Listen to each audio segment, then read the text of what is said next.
તો વેલકમ વિદ્યાર્થી મિત્રો, ધોરણ 12ના આપણે લેક્ચર નંબર 3માં આપણે ચાલો ફરીથી મળીએ. હવે આપણે ગયા લેક્ચરમાં વાત કરેલી આપણે હેનરીના અચળાંકની, બરોબર છે.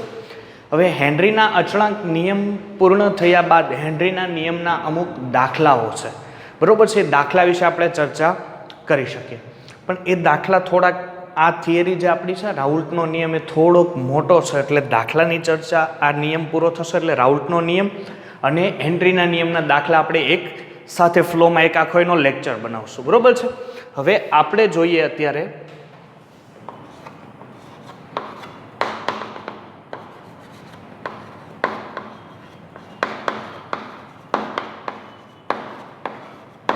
રાઉલ્ટનો નિયમ.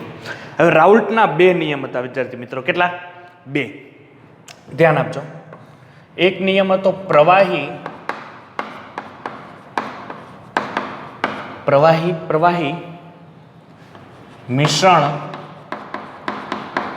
નું બાષ્પ દબાણ, અને એક હતું ઘન પ્રવાહી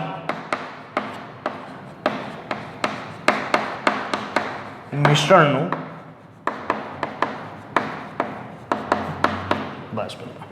હવે જો હવે એનસીઆરટી છે ને, જે નવી એનસીઆરટી આવેલી છે, જે તમે અત્યારે તમારી પાસે બુક હશે, એમાં જે આ પહેલો નિયમ છે ને એક આખો એક ફ્લોમાં આપેલો છે.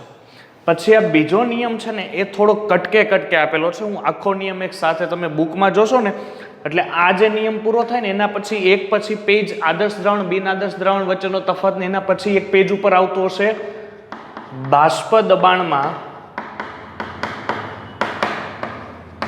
થતો સાપેક્ષ ઘટાડો. આ પણ થિયરી આની સાથે રિલેટેડમાં છે, એટલે આ બીજો નિયમ છે ખૂબ મોટો છે ને પેલો નાનો છે, એટલે સરળતાથી એ આવડી જશે. આપણે પેલો નહીં પરંતુ પેલા બીજો નિયમની શીખીએ એટલે આપણને પેલો નિયમ છે એ સરળતાથી આવડી શકે. જો પેલો નિયમ છે, પેલો નિયમ નહીં પરંતુ બીજો નિયમ, એની ચર્ચા કરીએ. ધ્યાન આપજો. રાઉલ્ટનો નિયમ ઘન પ્રવાહી મિશ્રણનું બાષ્પ દબાણ. શું છે? ઘન પ્રવાહી મિશ્રણનું બાષ્પ દબાણ. હવે રાઉલ્ટના નિયમ છે, ક્રોમ્ફ્રેસ રાઉલ્ટ નામના જે વૈજ્ઞાનિક હતા એણે આ નિયમ આપ્યો હતો. નિયમ શું કહે છે? ધ્યાન આપજો કે જ્યારે તમારી પાસે કોઈ એવું દ્રાવણ છે કે જેમાં એક દ્રાવક છે એક દ્રાવ્ય છે, અને આ એક કેવું દ્રાવણ છે જેમાં જે તમારો દ્રાવક છે એ બાષ્પશીલ છે. કેવો છે? બાષ્પશીલ છે. જ્યારે તમારું દ્રાવ્ય છે વિદ્યાર્થી મિત્રો, જે દ્રાવ્ય છે એ છે અબાષ્પશીલ. કેવું છે? અબાષ્પશીલ છે. દ્રાવક છે એ બાષ્પશીલ છે, જ્યારે દ્રાવ્ય છે કેવો છે? અબાષ્પશીલ છે. તો રાઉલ્ટે છે ને આપણને એક નિયમ આપીને સમજાવ્યું કે એમાં ઘણા એવા સંયોજનો હોય, કાર્બન ટેટ્રાક્લોરાઇડ હોય, પછી બીજા અલગ અલગ સંયોજનો, બેન્ઝીન છે, કે જે દ્રાવ્ય તરીકે વર્તે છે. હવે આને છે ને હું સિમ્પલ તમને ઉદાહરણ આપીને સમજાવું એટલે વધારે તમારા ભેજામાં ઉતરશે. દાખલા તરીકે આ બે આપણે પાત્ર લઈએ.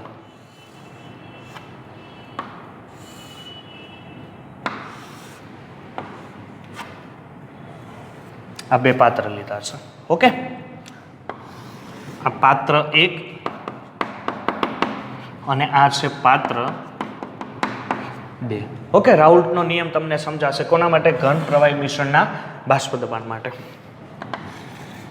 ચાલો, પાત્ર 1માં તમારે લેવાનું છે અત્યારે ભૂ લેવાનું છે. ભૂ એટલે જમીન નહીં પરંતુ H2O. હું લીધું છે H2O.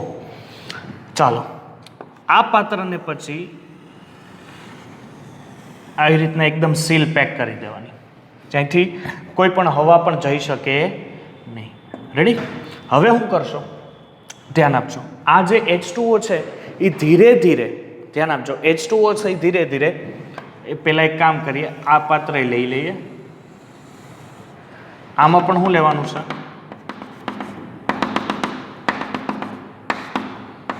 પાણી. પણ સાથે સાથે આ પાણી સાથે પાત્ર 2 માં તમારે લેવાનું છે કોઈ દ્રાવ્ય પદાર્થ. એટલે આ H2O દ્રાવક થયું અને દ્રાવ્ય પદાર્થ એટલે કુલ આ શું થયું? દ્રાવણ થયું. જ્યારે આ હું કહી શકીએ ખાલી H2O છે એટલે H2O ખાલી છે એટલે આને હું કહી શકું દ્રાવક. તો પાત્ર 1 માં દ્રાવક છે અને પાત્ર 2 માં દ્રાવણ છે, H2O પ્લસ. ઓકે, હવે તમારે શું કરવાનું છે ખબર? આ H2O છે પાત્ર 1 માં, ને આ શું છે? આની આરે દ્રાવ્ય પદાર્થો પણ હાજર છે. એટલે પાણીના મોલેક્યુલ હું અહીંયા લઈ લઉં અને સાથે સાથે કોણ છે? આ દ્રાવ્ય છે. અને અહીંયા ફક્ત શું છે? પાણીના મોલેક્યુલ છે. કોના છે? પાણીના છે.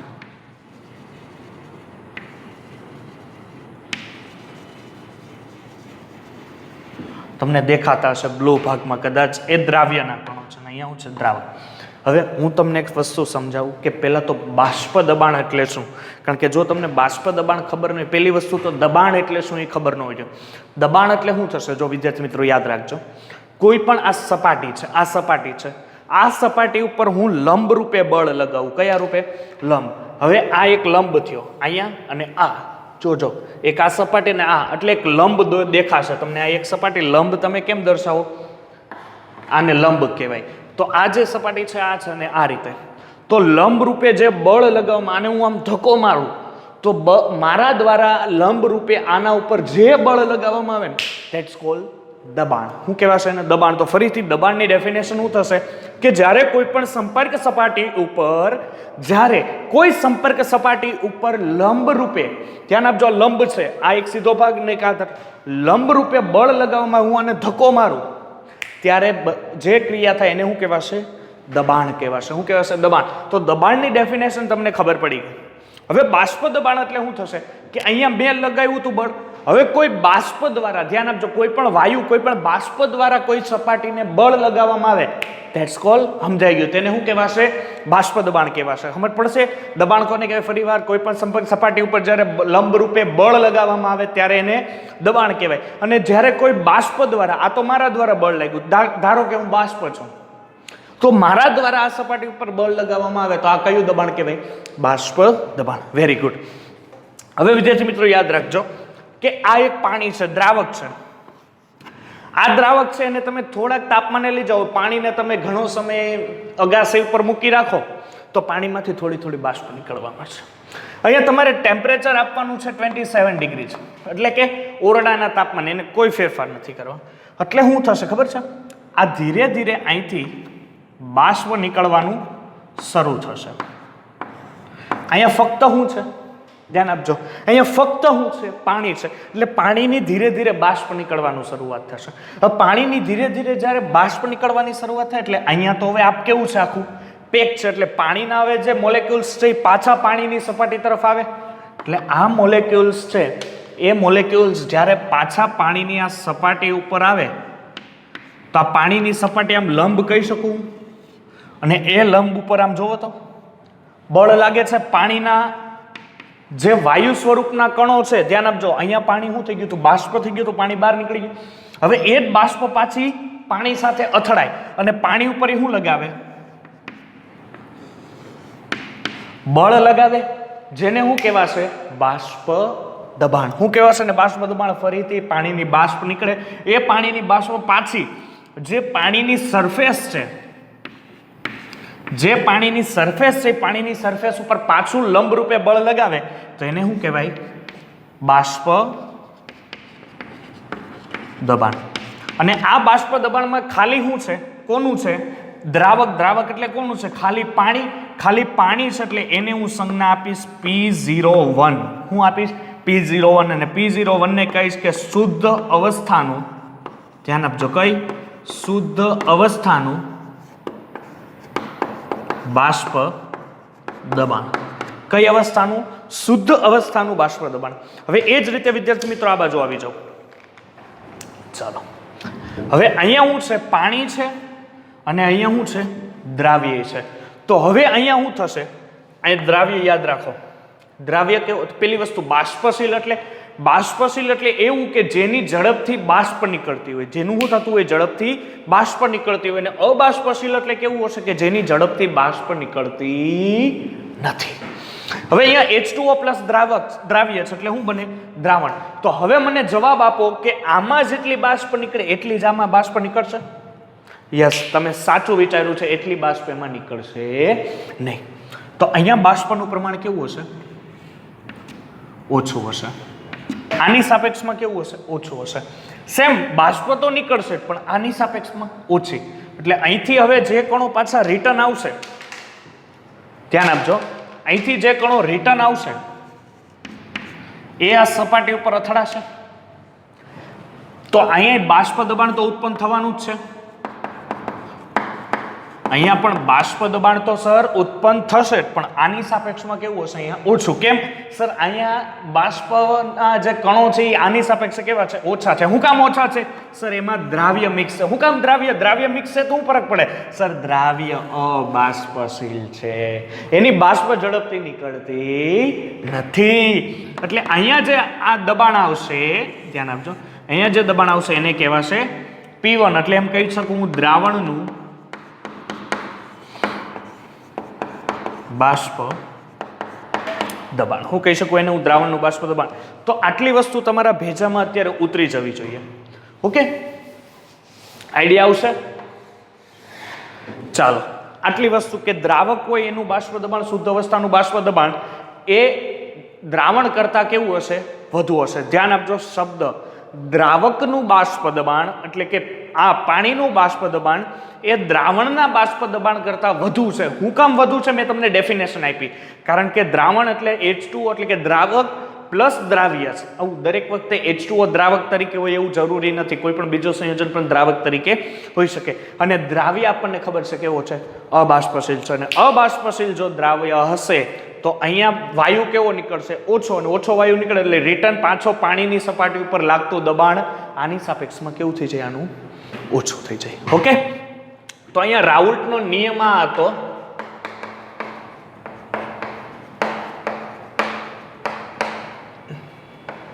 જ્યારે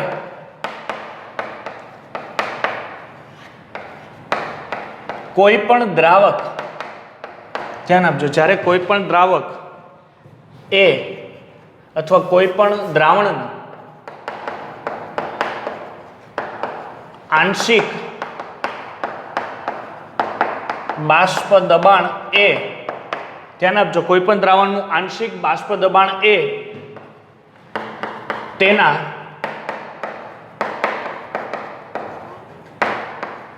મોલ અંશના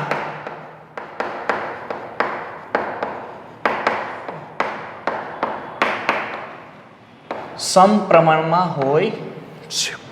મોલ અંશના સમપ્રમાણ. સાહેબ આ તો રાઉલ્ટના નિયમ જેવું જ કંઈક લાગે છે. હા, બસ એવું જ આવશે, રાઉલ્ટના નિયમ જેવું જ, પણ થોડોક અહીંયા સૂત્ર વ્યવસ્થિત અને સારા સૂત્ર આવશે. અહીંયા ધ્યાન આપજો, અહીંયા તો કોઈ દ્રાવ્ય પદાર્થ જ નથી ને, ખાલી શું છે સાહેબ? ખાલી દ્રાવક જ છે, કોઈ દ્રાવ્ય પદાર્થ છે નહીં. આપણે ચર્ચા આની મેન છે. તો વાંચો, જ્યારે કોઈ પણ દ્રાવણનું, એટલે આ દ્રાવણ છે, આનું આંશિક બાષ્પ દબાણ, આંશિક બાષ્પ દબાણ એટલે આ સપાટી ઉપરનું બાષ્પ દબાણ, આંશિક ઓછામાં ઓછું બાષ્પ દબાણ એ તેના મોલ અંશના સમપ્રમાણમાં હોય છે. કેના મોલ અંશ? એટલે કે તમે કેટલો દ્રાવ્ય પદાર્થ નાખો એના મોલ અંશના સમપ્રમાણમાં હશે. જો દ્રાવ્ય પદાર્થ વધારે હશે તો બાષ્પ દબાણ વધારે હોવાનું. એટલે અહીંયા તમે જે તમને આંશિક દબાણ મળે, અહીંથી જે આંશિક દબાણ મળે એ કોના ઉપર આધાર રાખે? કે તમે કેટલો દ્રાવ્ય પદાર્થ અથવા કેટલા દ્રાવ્ય પદાર્થના મોલ અંશ છે એના ઉપર એ આધાર રાખશે. ઓકે, તો ધ્યાન આપજો.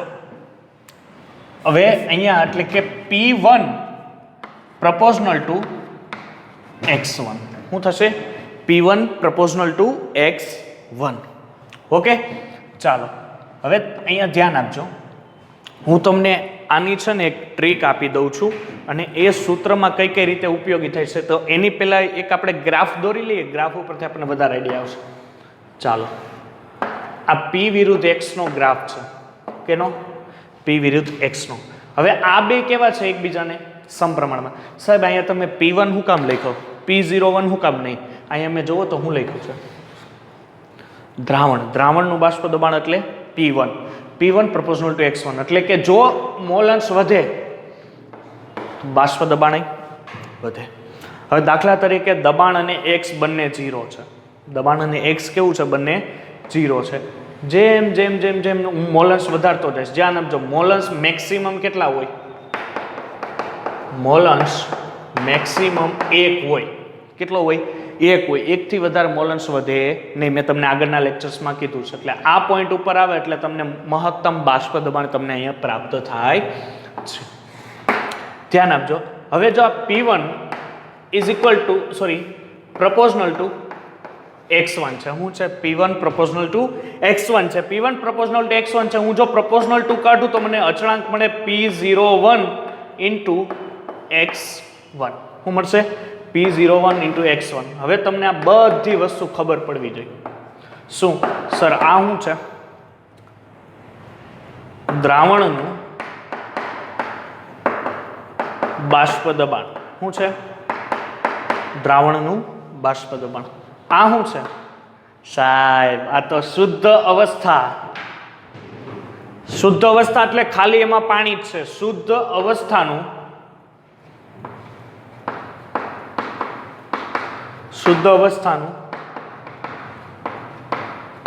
બાષ્પ દબાણ. અને આ શું છે? મોલ અંશ. શું છે વિદ્યાર્થી મિત્રો? એમાં મોલ અંશ. તો આટલી વસ્તુ તમને અત્યારે ભેજામાં ઉતરશે. ચાલો હવે મારે જે તમને ટ્રીક કહેવાની છે એ કે આ છે ને આ પૂરું થયું ઘન પ્રવાહીનું મિશ્રણનું બાષ્પ દબાણ. હવે એક ટ્રીક યાદ રાખજો કે અહીંયા હું લઉં છું બાષ્પશીલ દ્રાવક. હું લઉં બાષ્પશીલ દ્રાવક જેને હું 1 નંબર આપીશ અને આ છે બાષ્પશીલ દ્રાવ્ય જેને હું આપીશ 2 નંબર આપીશ. તો હવે અહીંયા એક વસ્તુ યાદ રાખજો કે આ બાષ્પશીલ દ્રાવક છે ને અબાષ્પશીલ. તો બાષ્પશીલ દ્રાવ્યના મોલ હોય બાષ્પશીલ દ્રાવકના મોલ હોય તો મોલની સંજ્ઞા થાય n. તો હું આને દર્શાવું n1. તો આ શું થશે? n2. હવે આવે મોલ અંશ. શું આવે? મોલ અંશ. તો બાષ્પશીલ દ્રાવકના મોલ અંશ હોય તો એને હું x1 કહું અને અબાષ્પશીલ હોય તો x2 કહું. શું કહીશું? x2 છે. પછી છે વજન. તો વજન હોય તો બાષ્પશીલ દ્રાવક હોય તો W1 અને અબાષ્પશીલ દ્રાવક હોય અહીંયા દ્રાવ્ય લખ્યું પણ અહીંયા દ્રાવ્ય ચાલે કારણ કે તમારું દ્રાવ્ય. તો આ શું થશે? W2. જો મોલેક્યુલર વેઇટ એટલે કે આણ્વીય દળ હોય, શું હોય? આણ્વીય દળ. તો આ હોય MW1 અને આ હોય MW2. ગમે થાય ભૂલો ભલે બીજું બધું, આ ભૂલાણું તો મૈરા. કારણ કે આના ઉપરથી સૂત્ર ખબર પડશે અને આ બુકમાં તમને ક્યાંય જાણકારી આપી નથી. તો અહીંયા સુધીનું જે સૂત્ર થાય એ થાય ઘન પ્રવાહીની મિશ્રણનું બાષ્પ દબાણ. હવે અહીંથી હું નવી થિયરી જે આની સાથે એટેચમેન્ટ જૂની બુક્સ પ્રમાણે આની સાથે એટેચમેન્ટમાં આપી હતી, નવીમાં આટલી થિયરી તમે ફિનિશ કરો ને એના પછી તમને પાછળના પેજ એક પેજ ફેરવો ને એટલે અહીંયા નવી થિયરી આવે બાષ્પ દબાણમાં થતો સાપેક્ષ ઘટાડો. હવે એ થિયરી કહેવા હું માંગે છે અહીંયા ધ્યાન આપજો કે આ તમને વસ્તુ દેખાતી હશે. અહીંયા બાષ્પ દબાણ હું દાખલા તરીકે 1 કહું તો આ જ બાષ્પ દબાણ અહીંયા શું 1 હશે? વિચાર કરો તો. સોચો દિમાગ થોડુંક બહાર દઈને સોચો. ઘણા વિદ્યાર્થીને ખબર પડી કે સાહેબ અહીંયા 1 હોય ને તો અહીંયા 1 ન હોય. શું કામ 1 નહીં હોય? આમાં દ્રાવ્ય પદાર્થ છે. દ્રાવ્ય પદાર્થ કેવો છે? અબાષ્પશીલ. અબાષ્પશીલ છે એટલે બાષ્પ ઓછી કાઢે. બાષ્પ ઓછી કાઢે એટલે એનું બાષ્પ દબાણ કેવું થઈ જાય? ઓછું. એટલે આની સાપેક્ષમાં અહીંયા આવો તો બાષ્પ દબાણમાં શું જોવા મળ્યો તમને? યસ, બાષ્પ દબાણમાં સર અમને ઘટાડો જોવા મળ્યો. અને બાષ્પ દબાણમાં ઘટાડો જોવા મળ્યો જેને આપણે નવું સૂત્ર લેવું પડે કે બાષ્પ દબાણમાં થતો ઘટાડો. તો અહીંયા સુધી તમને આઈ હોપ સમજ પડી ગઈ છે. ન પડી હોય તો ફરીથી કોમેન્ટ બોક્સમાં લખો. આ નથી ખબર પડી સાહેબ તમે આ શું કરો છો એવું લખો કંઈક કોમેન્ટ બોક્સમાં એટલે કાંઈ આપણને ફરીથી ખબર પડે કે ફરીથી ભણાવવું કે નહીં. તો એટલી આઈ હોપ તમને અહીંયા આઈડિયા આવી ગયો છે. આ ભૂલાવું ન જોઈએ. બાષ્પશીલ દ્રાવક એક હોય તો આના મોલને N1 કહેવાય, આના મોલન્સને X1 કહેવાય, આના વજનને W1 કહેવાય, અને આના મોલેક્યુલર વેઇટને MW1 કહેવાય. અબાષ્પશીલ દ્રાવ્ય એટલે આને 2 નંબર, એના મોલને N2 કહેવાય, આના મોલન્સને X2 કહેવાય, આના વજનને W2 કહેવાય, અને આના આણ્વીય દળને MW2 કહેવાય છે. ચાલો હવે આપણે આની આગળથી એક નવી થિયરી જેને કહેવાય છે બાષ્પ દબાણમાં થતો સાપેક્ષ ઘટાડો.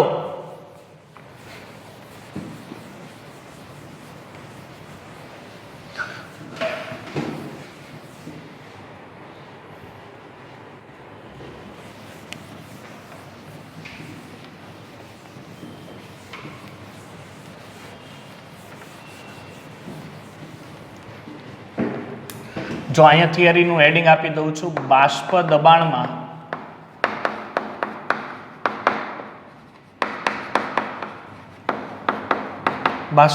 થતો ઘટાડો. ચાલો સૂત્ર ધ્યાન આપજો.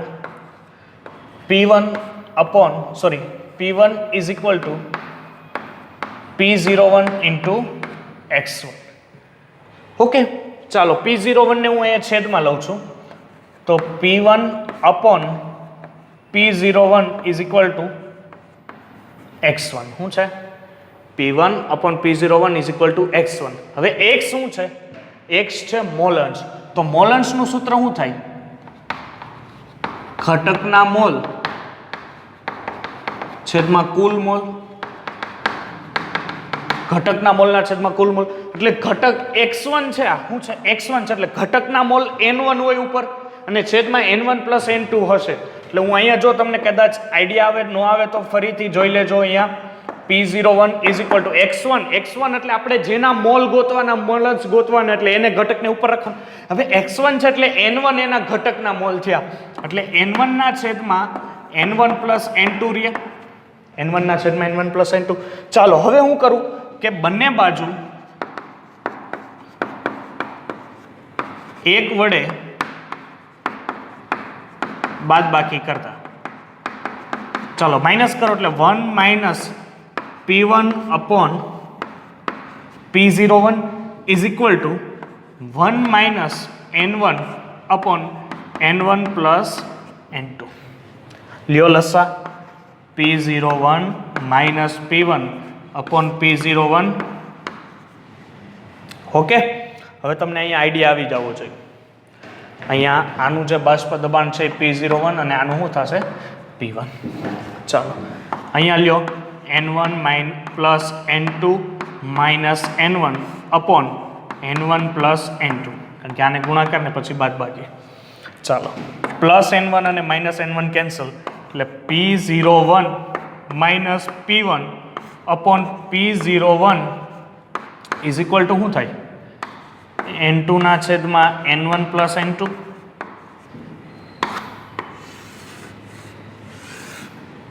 રેડી? N1 ના છેદમાં શું થયું? N2 upon N1 plus N2. હવે સાહેબ N2 આવી ગયો ઉપર, અને છેદમાં N1 plus N2 એટલે આ તો X2 ના મોલન્સ થઈ ગયા. કોના થઈ ગયા? X2 ના મોલન્સ. તો અહીંયા મૂકી શકું. જોવો P01 minus P1 upon P01 is equal to X2 લખી શકું. આ ફાઇનલ તમારું સૂત્ર થઈ ગયું હાજર. X2 લખી શકું કારણ કે N2 ઉપર આવી ગયા એટલે ઘટકના મોલ N2 થઈ ગયા. ઘટકના મોલ N2 એટલે ઘટકના મોલ N2 હોય તો એનો મોલન્સ X2 હોય. શું હોય? X2. કારણ કે ઉપર છે એ ઘટક છે. અહીંયા કેમ ઘટકના મોલ N1 હતા તો એ કયો મોલન્સ હતો? N1 મોલન્સ. બરોબર છે? હવે ઘણીવાર શું થાય ખબર છે? આ સૂત્ર હું અહીંયા રિલેટેડ અહીંયા લખું છું. ઘણીવાર આ N1 plus N2 છે ને એમાંથી આ N2 નું મૂલ્ય ઘણીવાર બહુ નાનું હોય એટલે એ લોકો શું કરે ખબર છે?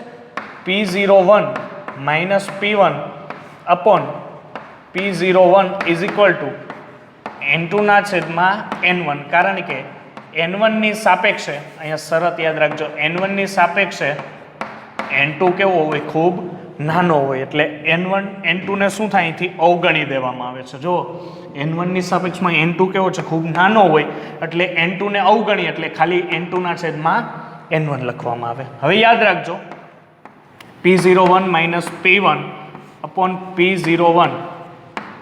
ચાલો N2 ના છેદમાં N1 છે. ઓકે, એટલે N2 ના મોલના છેદમાં N1 ના મોલ છે. મોલનું સૂત્ર શું થાય? ચલો હું થોડુંક અહીંયા ભૂસી નાખું છું એટલે આપણે થોડુંક અહીંયા વધારે બેટર લખી શકીએ. ધ્યાન આપજો. હવે અહીંયા હું ચોકઠું કરું છું. મોલનું સૂત્ર શું છે? વજનના છેદમાં આણ્વીય દળ.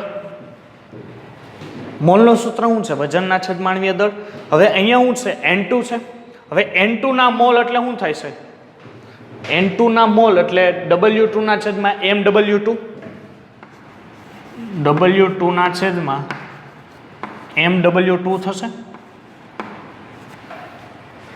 વજનના છેદમાં આણ્વીય દળ. પણ N2 છે એટલે આનો જ વજન ને આનું જ આણ્વીય દળ. ધ્યાન આપજો, આ સૂત્ર કેમ ઇમ્પોર્ટન્ટ છે જણાવું છું તમને અત્યારે. અહીંયા N2 ના મોલ છે એટલે વજનના છેદમાં આણ્વીય દળ એટલે W2 ના છેદમાં MW2 છેદમાં N1 ના મોલ. N1 ના મોલ એટલે હવે તમે કહેશો સર W1 ના છેદમાં MW1.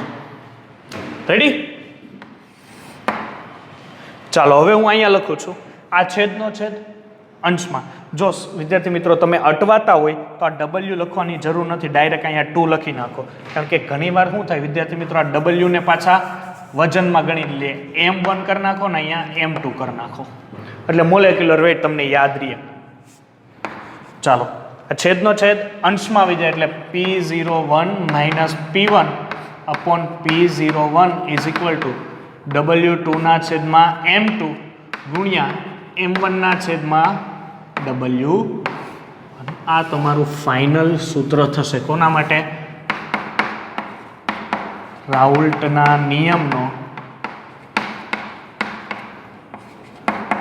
બાષ્પ દબાણમાં થતો ઘટાડો.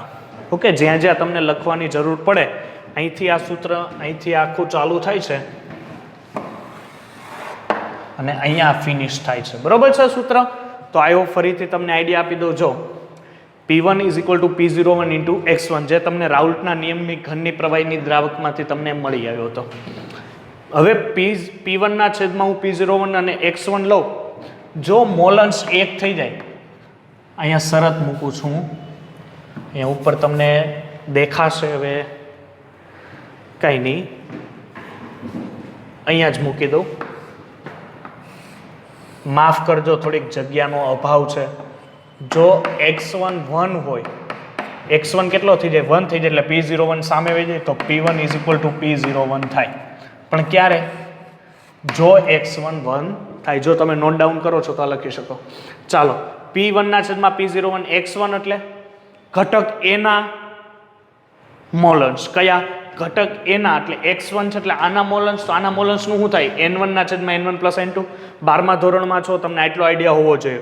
બંને બાજુ એક વડે બાદ બાકી કરતા અહીંયા P1 ના છેદમાં P01 અને 1 માઇનસ N1 ના છેદમાં N1 પ્લસ N2 લસા લ્યો એટલે અહીંયા P01 minus P1 upon P01. P01 એટલે કોનું બાષ્પ દબાણ?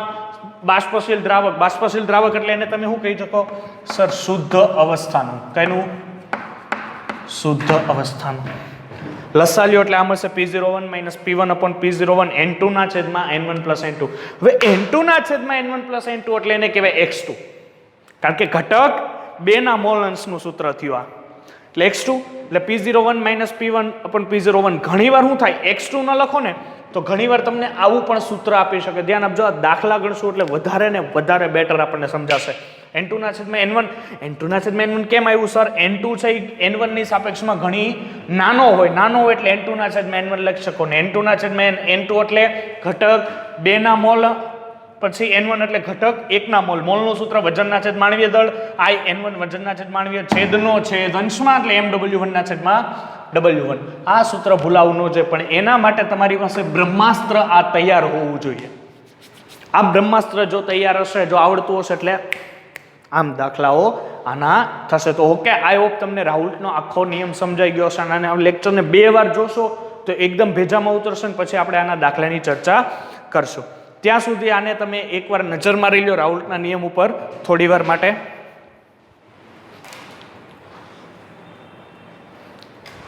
ઓકે, તો આ જે રાઉલ્ટના નિયમની જે તમે એકવાર આપણે અહીંયા શાંતિથી સમજી ગયા છીએ, હવે આના આગલા લેક્ચરમાં આપણે હેનરીનો નિયમવાળો જે પણ લેક્ચર છે એ પણ કમ્પ્લીટલી જોજો, અને રાઉલ્ટનો નિયમ છે આખો વ્યવસ્થિત બુકમાં ઉતારીને અને વાંચીને આપણે ફરીથી આગલા લેક્ચરમાં મળીએ અને એકદમ ફ્રેશ સાથે આપણે આના દાખલાઓ સોલ્વ કરવાની કોશિશ કરશું. ત્યાં સુધી સેફ રહો, અને જ્યાં સુધી થાય ત્યાં સુધી લેક્ચરને વધારે ને વધારે વાર રિપીટેશન કરો, જેને કારણે તમને આ દાખલાઓ આવડી જશે. જય હિન્દ, જય ભારત.